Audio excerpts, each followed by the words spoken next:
Hello, welcome to lesson 13. This is actually the last lesson. It's going to be in the exact same order for both Algebra 2 and Algebra 1.5. So after this lesson, I'll have to number things more interesting or mention two different numbers. This lesson is about absolute value equations and inequalities. And we start with this actually complicated looking at first definition of absolute value that says for any real number x, the absolute value of x is given by this two-part rule. The absolute value of x is x if x is greater than or equal to 0, or the absolute value of x is the opposite of x if x is less than 0. And for some of you, this might be the first time you've ever seen this complicated definition for absolute value. You're probably more used to either just knowing that absolute value makes negatives positives, or maybe this idea of distance on the number line, that 6 is the same distance away from 0 as negative 6 is away from 0. They're both 6 units away. So if you're not concerned with sign, they both have a magnitude of 6. And so the absolute value of 6 is equal to the absolute value of negative 6. In both cases, is just 6. The problem you run into with just thinking of absolute value sort of this way is that it can cause trouble with some of the things we're going to be doing in a few moments. And so our goals for this lesson are to understand absolute value better so that when we can solve absolute value equations or inequalities. I want to actually start with kind of some warm-up. I've just seen a lot of people already working on these problems, and Alex, if you haven't done these already, after this quick little lesson, they should be not too bad.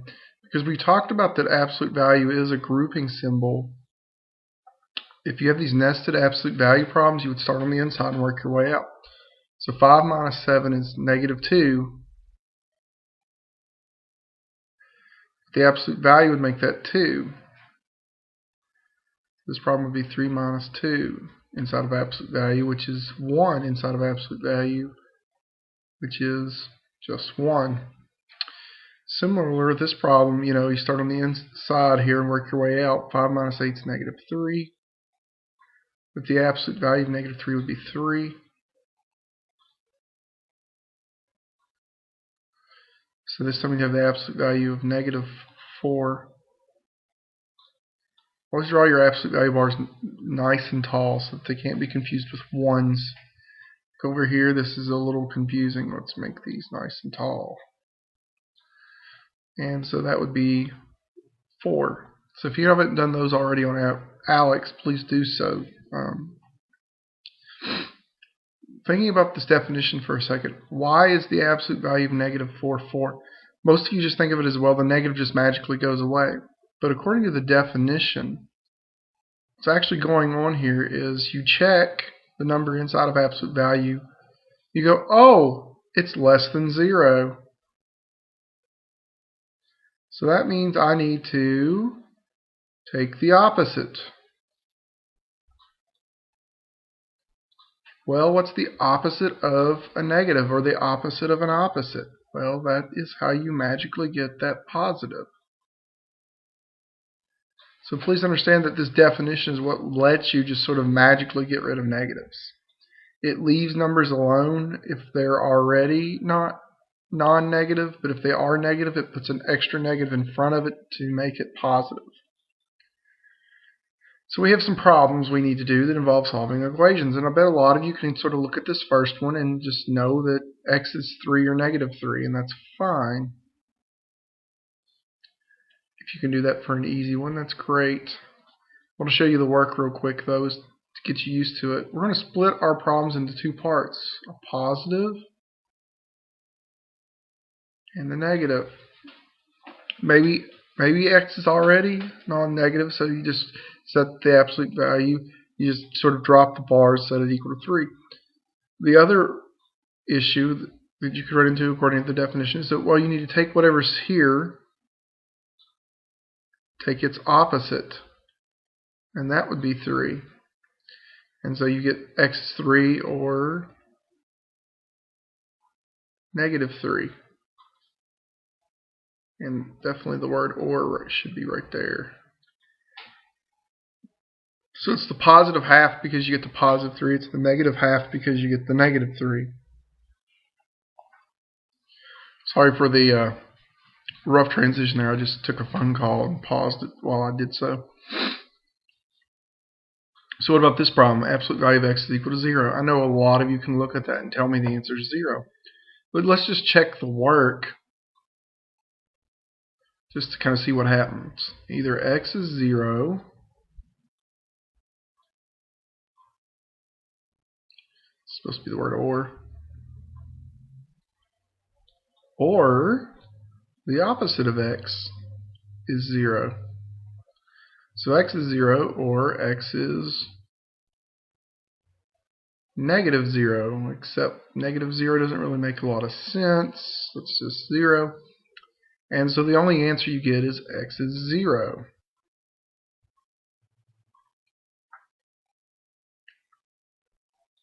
Whereas over here we got two answers.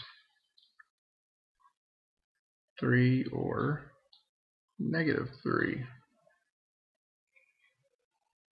So then you look at this next one and maybe you go, well, I'm not sure what to do there. Well, you want this absolute value of x by itself so that you can separate. So anything that's outside the absolute value needs to go away. And so you would subtract 3 to get rid of this addition by 3. And you got to do it on both sides to keep it balanced. And so the absolute value of x, not too shockingly, has to be 2. And so you split the problem into the two halves, which I think you all are getting fairly well by now, I would hope. If not, you hopefully paused and rewound and listened to me talk about those first two again real quick. Either x is 2 or the opposite of x is 2, which of course implies that x is negative 2. And so for this problem we have that x is 2 or negative 2 is our final answer. Okay, well, what about this one? Now the operation is inside the absolute value, so we do go ahead and split the problem into two halves, before we have to do anything else. So either x minus 2 is 5, or the opposite of x minus 2 is 5. Well, you add 2 over here, you get that x is 7. This one's a little trickier. You need to distribute the negative, or you can go ahead and move it to the other side and make it negative 5. I personally prefer to show students to distribute just because it's practicing a good skill, and some problems that are a little tougher are going to work easier in the long run if you distribute first. So we'll just say the opposite of x, plus 2 is 5. So the opposite of x would have to be 3 if you subtract 2 on both sides. So the other number that makes this one immediately true, thanks to absolute value, is negative 3. And I'm sure most of you would have got the 7 from guessing, and you probably could have figured out the negative 3 as well, but would have taken you a little bit more work. The point, though, is we now have a technique or a procedure that we feel pretty good about producing correct answers. We worked the positive half, got 7. Sure enough, 7 minus 2 gets you a positive 5. Absolute value of that's still 5. We work the negative half of the problem, we get negative 3. Negative 3 minus 2 gets you the negative 5, which absolute value would turn positive to 5. So we feel pretty good about our technique. So now we can flip to problems that might look a little more complicated perhaps to you, but technique's still going to work. So we can start this problem by, here's the positive half. 2x minus 9 is 8. And some people prefer to just go ahead and work the whole thing. So 2x, well, you add 9 and make 17. And so x is, you divide by 2 on both sides, 17 halves, or actually instead of or, I don't want to confuse you, let's say 8.5. And then maybe you would work the negative half. Well, the opposite of 2x minus 9 is 8. So if you don't like the splitting with the arrows, you'd rather just kind of work down the page, you got to work one version positive and then you work the negative version underneath that. So opposite of 2x plus 9 is 8. From distributing the negative, we subtract 9 on both sides. 2x is negative 1. So x is negative 1 divided by negative 2, or 1/2, which for those of you that prefer decimals is 0.5. And if we check either of these in the original problem, they should check. 2 times 8.5 goes back to the 17. 17 minus 9 is 8. 0.5 times 2 is 1. 1 minus 9 is negative 8, and the absolute value of negative 8 would make 8. So both of these check. Those are our two solutions, which I'll write right here real quick. X is, let's do the decimals, why not? 8.5 or 0.5. One thing I'd point out about this one is notice that neither of those solutions happens to be negative. Do not think that for absolute value problems you have to get one positive, one negative. That's not the case. How are we going to work this problem? Well, we've got absolute value plus 7 is 4. This plus 7 is outside of absolute value, so we need to get rid of that. And we would subtract 7 on both sides to keep it balanced. So we would need the 2x plus 5 inside of absolute value to equal negative 3. And then from there you could split and work, and you would get two answers, and neither one's going to check.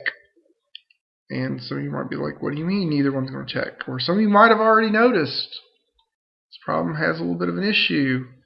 When would the absolute value of a quantity be equal to negative 3? Well, that's not possible.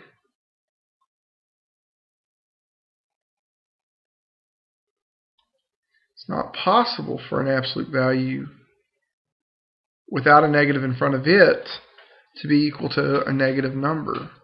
And so that would mean the overall problem has no solution. Some of you might like that one because it was pretty quick. Always be on the lookout for these sort of problems where it's an absolute value and you move a couple numbers around, the next thing you know you've got an absolute value equal to a negative.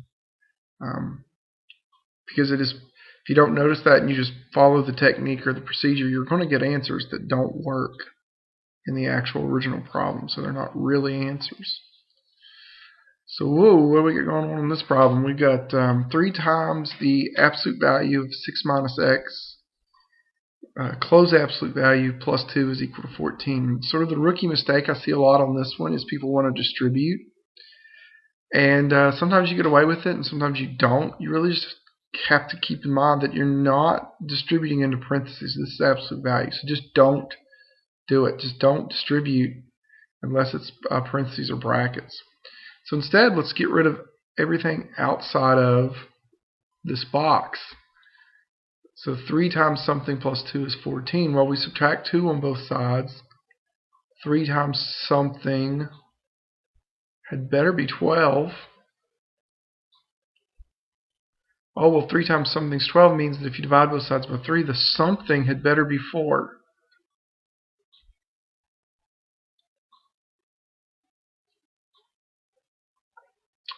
From there, you can now feel free to split the problem into the two versions. Either 6 minus some number is 4, or the opposite of 6 minus some number is 4. Well, a lot of you can probably just look at that and say, well, I know it's 2, but humor me. Subtract 6 on both sides. The opposite of x is the opposite of 2. Don't need both negatives. So x is 2. Or we can distribute here negative 6 plus x is 4. Well, we add 6 to get rid of the negative 6. X is 4 plus 6 makes 10. So here's one where we got two answers and both the answers happen to be positive. So x is 2 or 10. Keep in mind while we're calling this sort of the negative half of the problem, though, this is the number that when you put it into the original problem for x, you're going to get a negative inside the absolute value, specifically negative 4. The absolute value of that's 4. 3 times 4 is 12. 12 plus 2 is 14. So this one does check. When you check this one, you'd better get positive 4 inside the absolute value. 6 minus 2 is 4. Absolute value still 4. Times 3 is 12. 12 plus 2 is 14. So this one checks as well. So this is the positive solution. This is the negative solution, so to speak. Alright, so what about if we replace the equal sign with an inequality? Well, our technique's still going to work. So the directions here are solve and then graph the solution.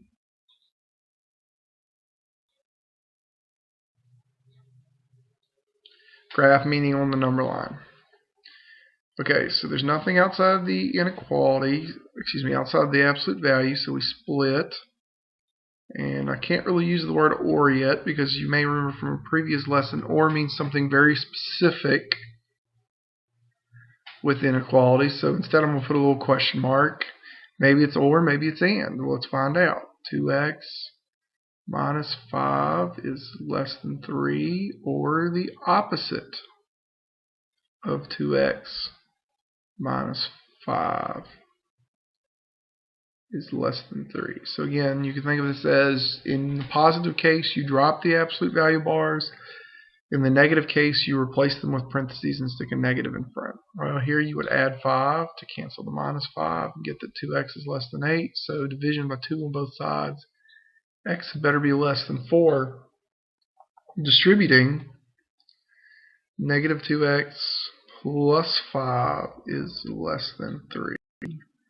Negative 2x is less than negative 2 when you subtract 5 on both sides. So x is, we're going to divide by 2, so we better remember to reverse that inequality and get 1.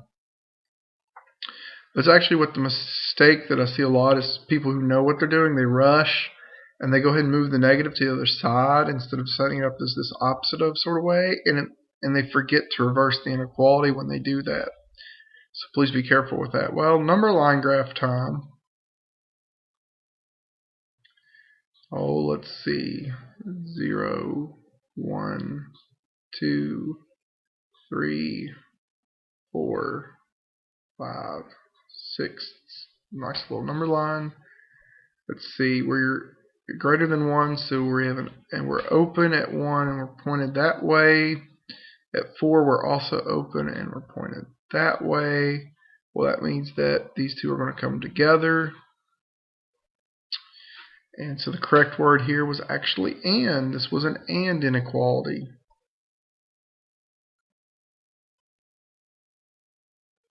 Since it had the two coming together, this was an and, remember? So that means we should write our final answer with the x in between. X is between 1 and 4, not including 1 or 4. And then, of course, this number line graph is also part of our solution. These last two examples are very similar, so we might honestly just kind of work one and then gloss over the details and think about what would be different. So we start by splitting.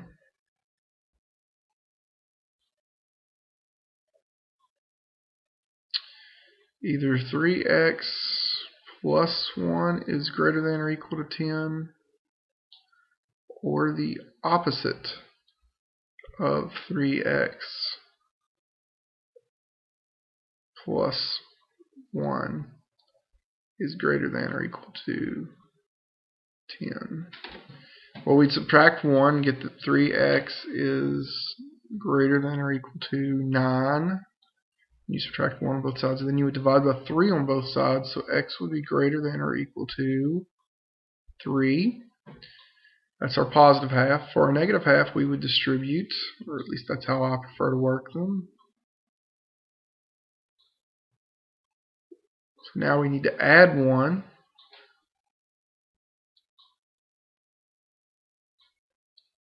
To get 11. We divide by a negative, so we must reverse inequality. 3 doesn't go in evenly, and it's not a dice decimal, so I'm just going to use negative 11 thirds. So this is, if it were negative 12, it would be negative 4, so this is negative 3.6 repeating, I believe it would be. Just for those of you that need a little sort of thought bubble about what we're going to be doing with that in terms of the number line. So let's see. Negative 4, negative 3, negative 2, negative 1, 0, 1, 2, 3, 4. I got room for 5, so I'll stick 5 on there too. Don't really want to write it though. Alright, so x is greater than or equal to 3 would be a closed endpoint at 3 and pointing to the right. This one would be down here at negative 3 2/3, or negative 11 thirds, or negative 3.6 repeating. It would also be closed, and it actually points to the left. So it turns out the correct word here was or. Because of the way the picture looks, this was an or. And so we would write x is less than or equal to negative 11 thirds, or x is greater than or equal to 3. So what do you think is going to happen if the only difference is this inequality? Well, all of these would be switched, and all of these would be switched, but other than that, the math would be the exact same. And so what would be the final results? You would have x is less than or equal to 3, x is greater than or equal to negative 11 thirds,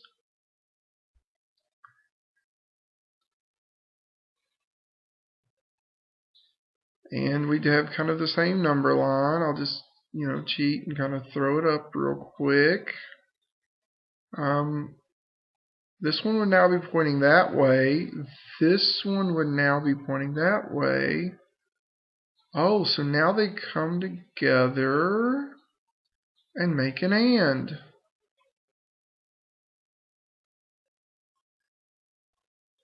And we would have to write the x in between.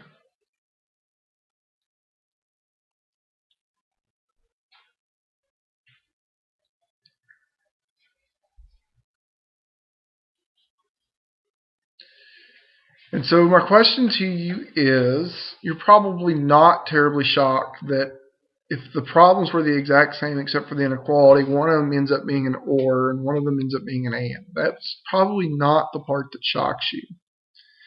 But is it predictable? Is it the case that the greater than becomes the ors and the less than becomes the ands? And so you might try a few on your own, or watch out and see if that always works, or if there's some exceptions, or if that just was a coincidence this time. I'll leave that to you to kind of think about and maybe try to figure out on your own. Thanks for your time. I will see you in class, or I'll see you next time. Thanks.